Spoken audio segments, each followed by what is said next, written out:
Dalaga.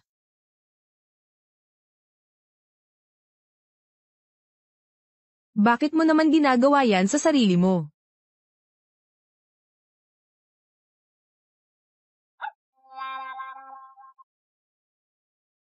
Masama kang tao. Hindi ako masamang tao, isa akong taong nagpapakabanal. Ano ba talaga ang gusto mo? Sinabi ko na, di ba? Gusto kong kausapin ang dalawang dalaga. Para pakasalan sila. Siyempre, isang tao lang ang papakasalan ko. Ang magpakasal sa dalawa, labag sa batas yun. Hindi naman ako tanga. Hindi ako lalabag sa batas. Pinsan, nakabalik ka na pala.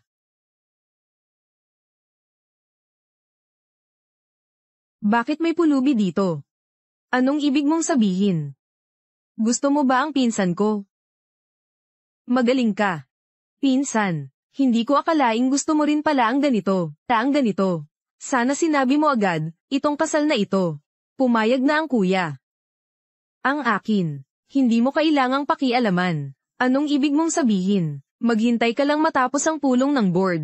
Wala ka nang babalikang tahanan. Nakikita ko ang mga taong pulubi na katulad mo. Sa totoo lang, bagay na bagay sa'yo. Luye, hindi kita hahayaang magtagumpay. Talaga. Kung ganoon, abangan na lang natin. Tawista, malaki ang tiwala ko sa iyo. Naniniwala rin ako sa sarili ko.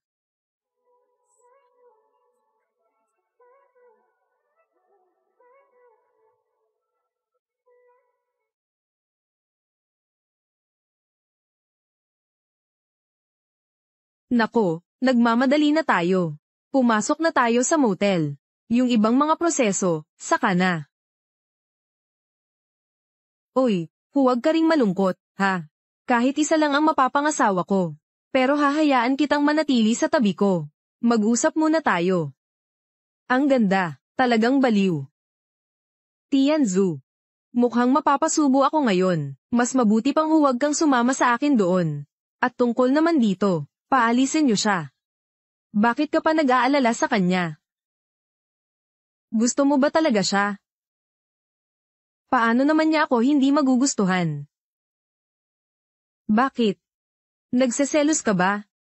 Nakalimutan kong sabihin sa'yo, sa panaginip na yun, siya ang laging nagkukusa.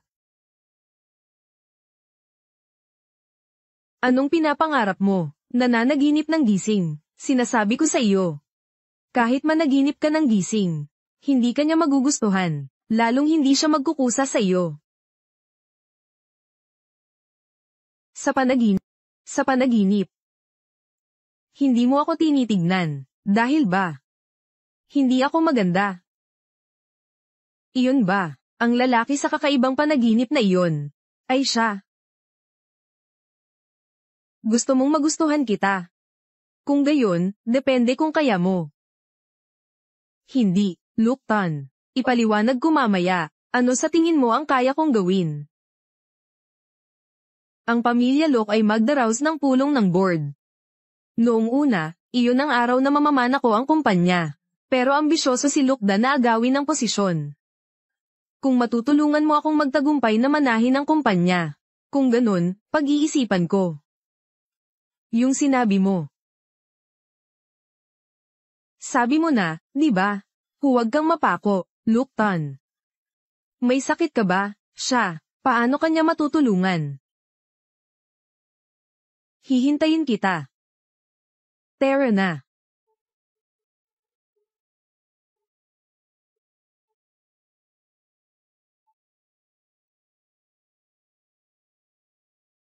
Paano ko kaya siya matutulungan?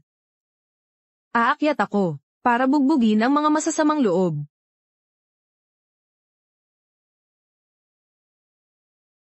Hindi pwede, bawal manakit ng tao. Hindi ko yan magagawa. Sabi na ng aking guro, walang limitasyon ng bisa ng gamot. Kaya siguro, kakain pa ako ng isa.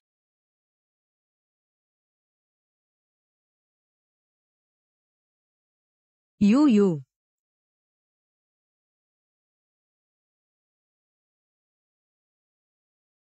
Lolo.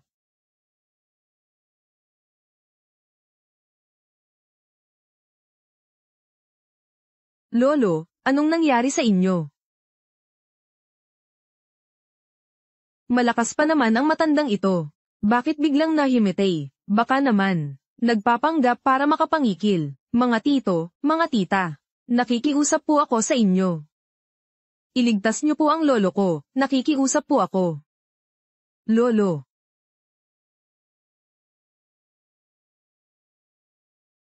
Nakikiusap po ako sa inyo. Iligtas niyo po ang lolo ko. Tama na. Huwag na kayong makialam dito. Paano kung maakusahan ng mali? Oo. Nakikiusap ako. Iligtas ninyo ang lolo ko. Anong nangyari? Nako, bigla na lang nawala ng malay ang matandang ito. Bakit hindi niyo tulungan? Alam niyo ba kung ano ang kabutihan? Kusang darating ang swerte. Tawista, huwag kang maging hanggal. Sino ang nakakaalam kung itong matanda at bata ay nagpapanggap lang para makapanloko ng pera? Pakiusap po, tulungan niyo po kami. Iligtas niyo po ang lolo ko. Tito. Iligtas niyo po ba ang lolo ko? Huwag kang mag-alala, bata. Ayos lang ang lolo mo.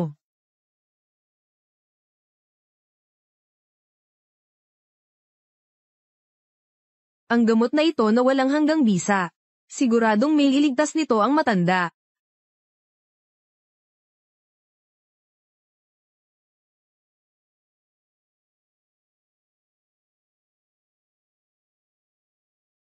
Ang pulubing ito ay parang isang tanga. Mukhang maloloko, baka pati pantalon niya ay maibigay pa. Lolo, ang matandang ito. Gising na po kayo. Bawal pong matulog dyan sa bangkita. Lolo, sa wakas, gising na po kayo. Yuyu. Anong nangyari? Kanina po kasi nawalan kayo ng malay. Siya po ang sumaklolo sa inyo. Mabuti naman kung ganun. May kailangan akong gawin, mauna na ako. Hoy. Sabi ko na nga ba? Tong pulubi na to, talagang isang tanga. Siguradong naloko na naman.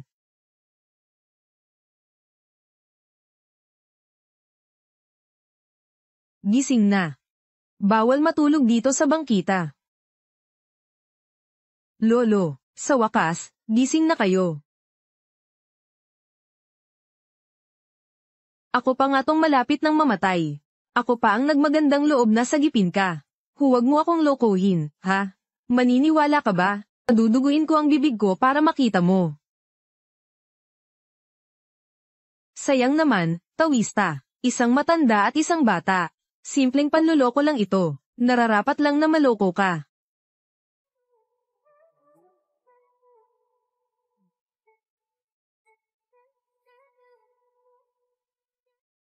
Ako ang presidente ng pamilya Shu, Shu Qing. Maraming salamat po, Master, sa pagligtas ng buhay ko. Tito, maraming salamat po sa pagligtas kay Lolo. Ano, si Mr. Tu pala yan. Ang presidente ng Tiangong Group. Si Tutan. Ang pinakamayaman sa Longtan. Ngayon ko lang pinagsisihan. Kung alam ko lang sana. Sana nailigtas ko siya. Hindi ako manloloko. Kailangan ko nang umalis. Mauna na ako. Teka lang. Iniligtas mo ang buhay ko. Kahit papaano, kailangan kitang suklian. Kailangan mo ba ng pera? O kapangyarihan? Kailangan din ng babae. Sisiguraduhin kong magugustuhan mo ako. Ang batang ito, mapili lang talaga. Hoy, monghe. Ito, piliin mo lahat. Tama. Gusto namin pero wala kaming pagkakataon. Huwag na kayong magsayang ng laway.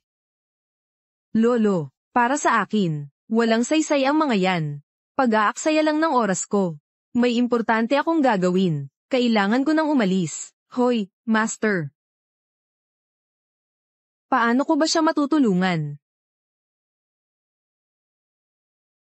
Guro, nahihirapan ka ba? Siguro, makakatulong ako sa iyo. Talaga bang matutulungan mo ako? Huwag kang magsinungaling. Guro, walang dapat ikahiya. Sige, sasabihin ko na. Ang asawa ko, si Lu Qing, ang direktor ng Lu Group. Gusto ng pinsan niya na agawin ang kanyang ari-arian. Matutulungan mo ba siya?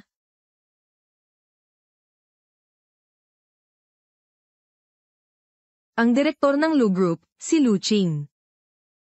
Kaya mo ba? Kaya ko yan. Sandali lang po. Sige po, maniniwala ako sa inyo.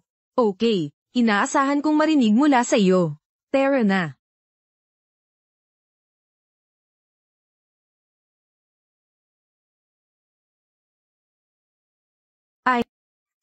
Hindi na nila ako pipigilan ngayon.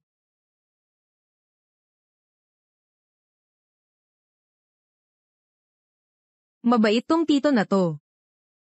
Pwede ko kaya siyang maging tito? Matutuwa siguro si Lolo. Ang tanong ko lang, papayag kaya siya?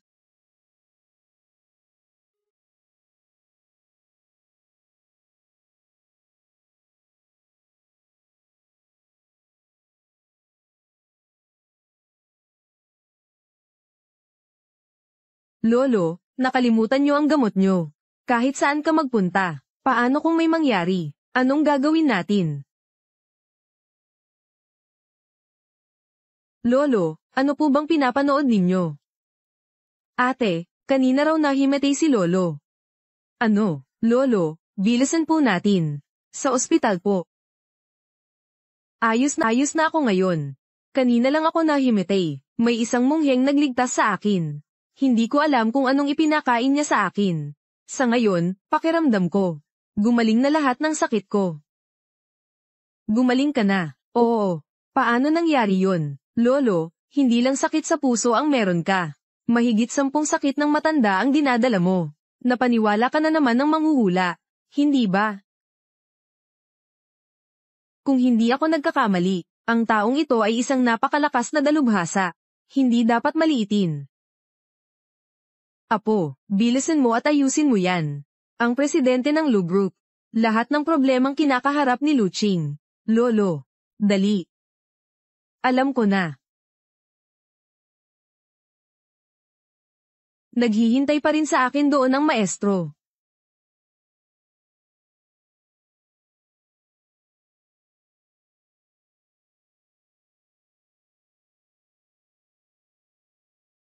Kumpleto na ang lahat. Kung gayon, simulan na natin. Mga miyembro ng lupon ng mga direktor ng Lock Group. Opisyal nang magsisimula. Susunod, babasahin ko ang agenda ng lupon sa pagkakataong ito. Unang punto. Tanggalin si Lock Tan sa posisyon. Bilang direktor na kinatawan ng Lock Group. Italaga si Lock Da bilang direktor. Pinuno ng lupon ng mga tagapamahala at tagapangulo ng Lock Group. LMH Yuchi, anong binabalak mo? Bakit hindi ako naabisuhan?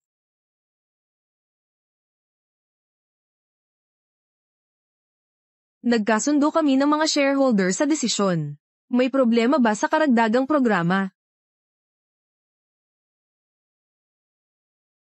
Sa korporasyon, hawak mo ang 37% ng shares. May karapatan kang mag-veto sa mahahalagang usapin. O gusto mo bang gamitin mo na ngayon? Luye, hindi kita hahayaang magtagumpay. Hawak ko ang mahigit 34% ng shares ng korporasyon. At may karapatan din akong mag-veto. Hindi papasa ang desisyong ito. Sige, sino sa inyo ang magsabi sa kanya? Ngayon, sino na ang may hawak ng Lock Group? Ang pinakamalaking shareholder. Sa kasalukuyan, ang pinakamalaking shareholder ng Lock Group ay si Direktor Lock Da. Walang bisa ang iyong boto ng pagtutol. Tama, ang mga shares namin ay binili na lahat ni CEO Lock Da. Sa ngayon, pagmamayari niya ang mahigit 60% ng shares ng kumpanya. Paano nangyari yun? Saan siya kumuha ng pambili niyan? Walang imposible. Ang merkado ay parang larangan ng digmaan. Malalim ang tubig dyan. Napakalalim. Babae ka. Hindi mo yan kayang kontrolin. Sumuko na kayo.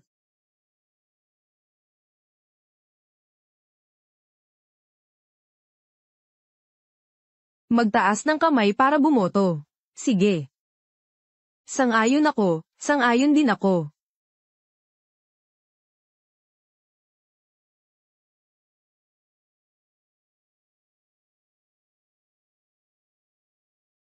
Hoy, tignan mo yan.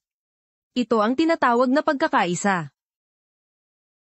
Mga puting lobong to, kung wala ang tatay ni Luching, mga manggagawa pa rin lang kayo. At yang baliw na yan, kung hindi dahil pinag-aksayahan ka niya ng oras. Wala kang oras para maghanda. Iba sana, kung wala ng ibang opinyon. Wala ng ibang opinyon. Ipahayag na. Bumoto ayon sa kagustuhan ng mga shareholder. Tanggalin sa pwesto si Direktor Luching. Hirangin si Luye bilang CEO. Teka.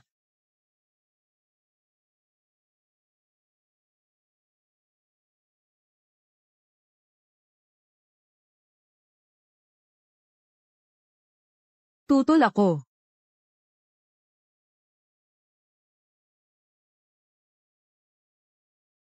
Asawa ko, nandito na ako para iligtas ka.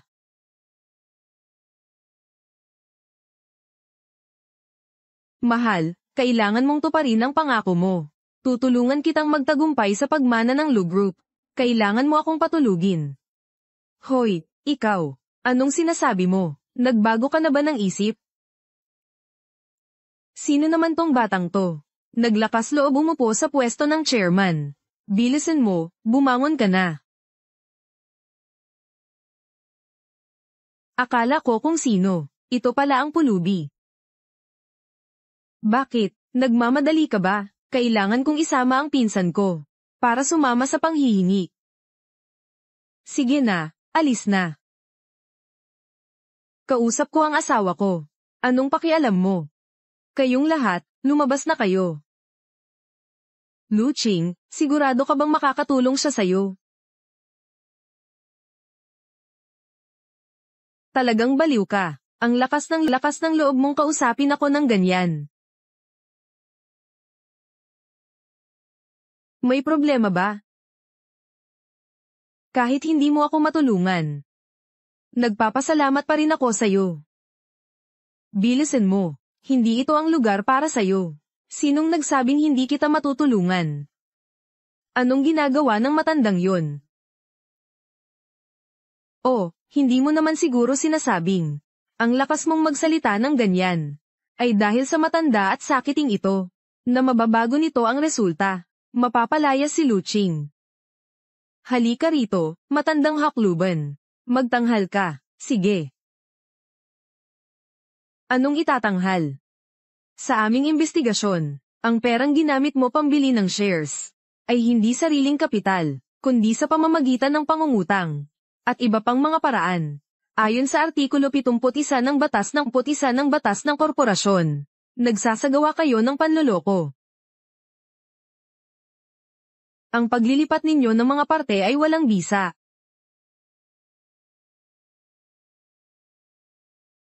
Bakit nasa iyo ang bank statement ko? Hindi mo na kailangang alamin yan. Pag-isipan mong mabuti. Paano mo yan ipaliliwanag sa hukom?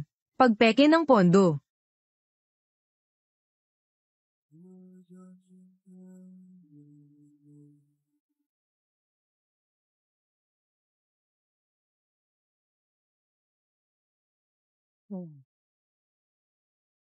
Ano? Naayos ko na ang problema mo. Nako. Ano na ang gagawin natin ngayon? Huwag kang magmadali. Anong karapatan mong tanungin ako kung saan ko kinuha ang pera? Kumpanya ko to. Walang kinalaman sa inyo. Mga tagalabas, nakikialam. Ako ang punong kalihim ng Asosasyon ng Komersyon ng Dacia. At ako mismo ang Presidente ng Tiangong Group. Presidente ng Asosasyon ng Komersyon ng Dacia. Xu Changqing. Sabi mo, wala kaming karapatan. Babantayan namin kayo na magnegosyo ng legal at sumunod sa mga regulasyon. Kayo pala ay mga tauhan ng Tiangong at Dacia Trading Company. Itinuturing lang namin itong maliit na laro. Paano namin nagawang abalahin ang buong grupo ng Tiangong? Lu Qing. Tama nga na siya ang inimbitahan niya. Ang lakas pala ng koneksyon niya. Paano mo sila nakilala? Sige. Hindi ko akalain na magkakamali rin ako ng tao. Aaminin ko. Tara na, teka. Ang mga kinauukulang tagapagpatupad ng batas. Naghihintay na sila sa labas. Maging tapat ka. Paano lumabag sa regulasyon? Umiiwas sa buwis. Sigurado. Baka makahingi ng mas magaan na parusa.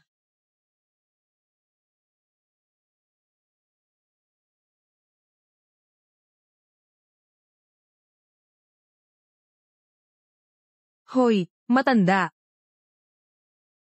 Sumama na rin kayo. Kailangan kong kausapin ang asawa ko. Para sa mahalagang bagay. Sige, kung gayon, kami na lang. Ang maghihintay sa labas. Kunin ang magaling. Talagang nakakainis. Tara na.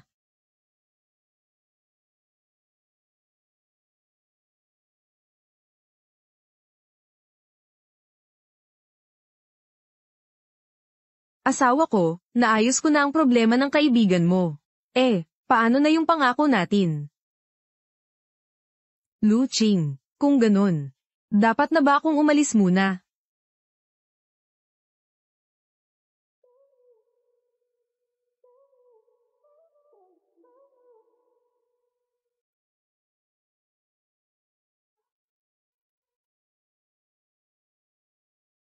Salamat sa pagtulong sa akin. Magiging pamilya na tayo. Hindi mo na kailangang magpasalamat.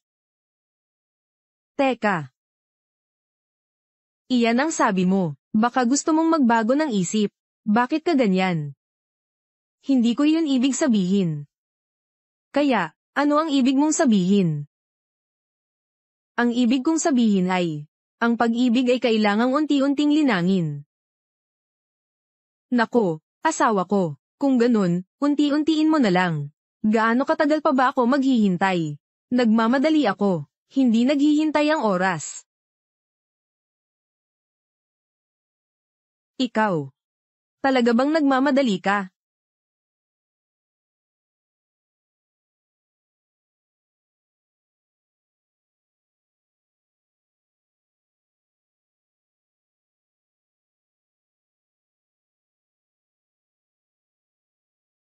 Direktor, may ilang dokumentong kailangan mong pirmahan. Direktor. Tama ba ang dating ko? Hindi ngayon. Sige po. Hoy, asawa ko, huwag kang umalis. Huwag ka munang umalis. Sa opisina ko, sa labas, kumanan, unang kwarto.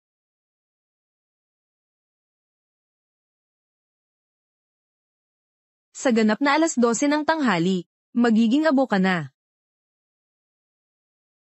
Asawa ko, malapit na akong maubusan ng oras. Lolo, tapos ka na bang umatake? Kung gayon, ako naman ang aatake.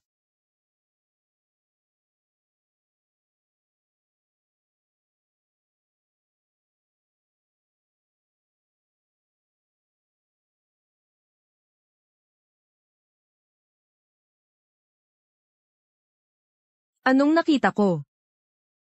Paano to nangyari? Si Shen Jia ay isang dalubhasa sa martial arts. Napakatindi. Isang sampal lang. Tumalsik na siya agad. Tianzu. Paano niya nagawa yon? Tao pa ba siya? Iyan ang tunay na lalaki. Ginoong Chen, ayos lang po ba kayo? Mahi ka ba ito?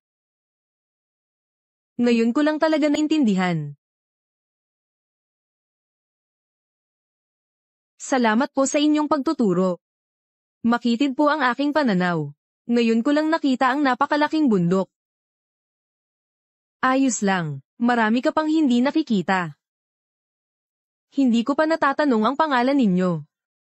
Ang ibig mong sabihin ay pangalan. Ako nga pala si Chugi. Marami akong pagkukulang ngayong araw. Sana po'y mapatawad ninyo ako. At saka, mayroon din akong pabor na gustong hilingin sa iyo. Sana po'y matulungan ninyo ako. Ngayon lang tayo nagkita, ah. Tapos hihingi ka ng tulong. TSK, ang tandang to. Talagang walang kahihiyan. Payag akong maging lingkod ninyo. Pakiusap, turuan niyo ako. Kung gayon. Ano naman ang mapapala ko? Chugi, si Master Chen ay isang pambansang dalubhasa sa martial arts. Malawak ang kanyang impluensya. Kung sasama siya sa iyo, ikaw lang ang makikinabang. Walang talo sa iyo. Kung ganun, napapayag mo na ako. Salamat, Master Chugi. Sige, dalhin mo na ako sa lolo mo. Oo, dito po kayo.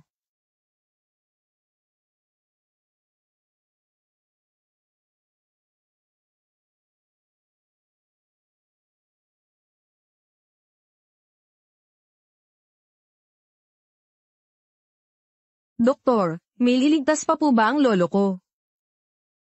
Master, si Wenbing ay disipulo ko. Sana po'y tulungan ninyo siya. Tingnan mo ang matandang ito. Hindi mukhang may sakit. Parang nilason.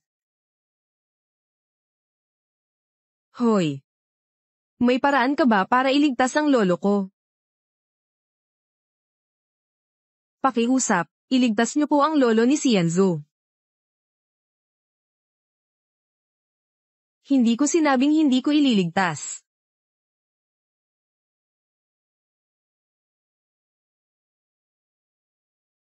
Guro, anong ginagawa ninyo? Ito ay gawa ng aking guro. Isang banal na gamot. Nagpapagaling ng lahat ng uri ng sakit. Halika. Ayan na. Ganoon lang ka-simple. Tama. Pero, hindi naman siya malubha ang sakit. Ang nangyari sa kanya ay nalason. Lason.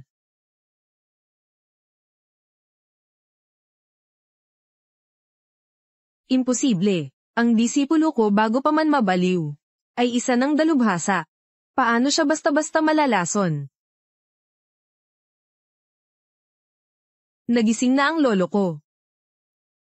Lolo, narito, nakababata kong kapatid. Xin Tuyet.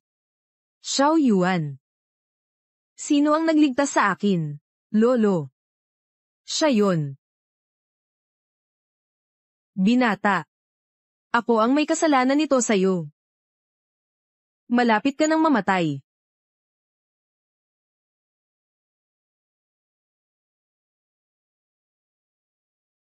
Xin Tuyet. Matagal na bang may sakit ang lolo mo? Parang may diferensya na sa utak. Kakaligtas lang ni Chugi sa kanya. Bakit niya sinusumpa? Malapit nang mamatay si Chugi. Lolo, Lauhan, anong pinagsasabi mo? Hindi maaaring mamatay ang sifo. Paano mo nalaman na mamamatay na ako? Marami pa kayong hindi nalalaman. Hindi dahil sa sakit kaya ako nawalan ng malay ng ilang araw. Kundi may naglagay ng lason sa katawan ko. Kapag nalason, magkakaroon ng koneksyon. Kung may mag-alis ng lason na ito, lilipat ang bulating lason sa taong mag-aalis ng lason. Tiyak na mamamatay siya. Walang duda. Walang panlunas ang lasong ito.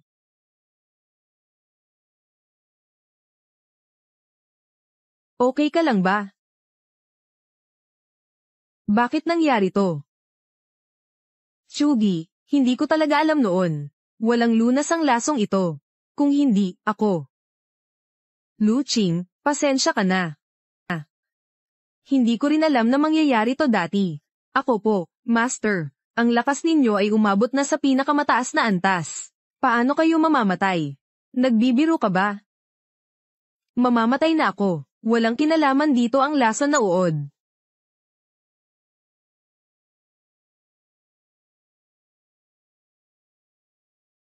Ang lason na uod na sinasabi ninyo ay ito ba? Isa nga itong Diyos. Halos ipahirap ako nito hanggang mamatay. Sa katawan mo, walang magawa. Dahan-dahan lang, noong bata pa ako at ang aking guro, ay uminom ng maraming lason. Hindi na ako natatakot sa lason.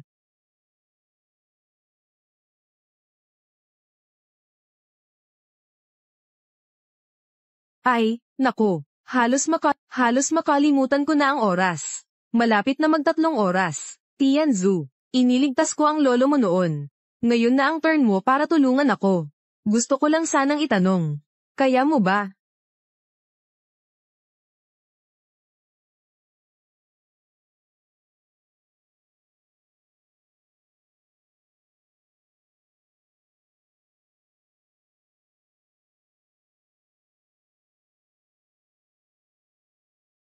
Salamat sa iyo, Chugi. Buhay na naman ako. Lu Qing. Nasobrahan ako sa emosyon kanina. Kaya ko nagawa yun. Sige na, maliit na bagay lang to. Para sa pamilya namin, Chugi. Maliit na bagay lang yan.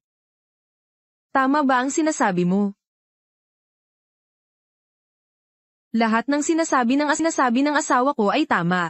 Pero, pakawalan mo na ako. Ang tagal mo akong yakap, medyo mainit. Kung walang nangyari kay Tianzu, ihahatid ko muna si Chugi pa uwi. Tianzu, Palem. Tulungan niyo ako. Tulungan niyo ako.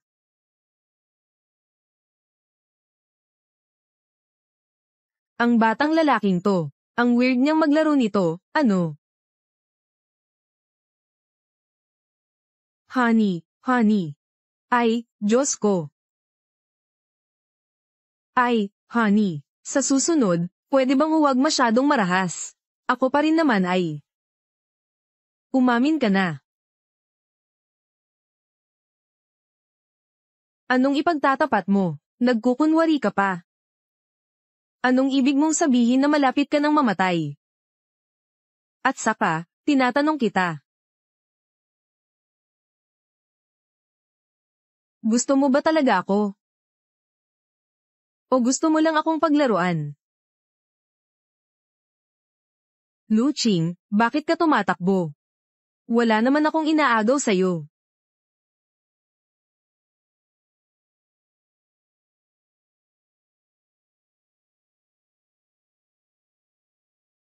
May gusto akong sabihin kay Loktan ng sarilinan. Umalis ka muna sandali. Sige.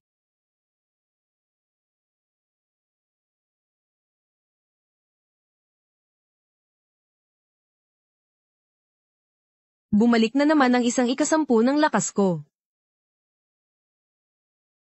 Siguro dahil hinalikan niya ako kanina. Pero ang susunod kong babae, nasaan na kaya siya?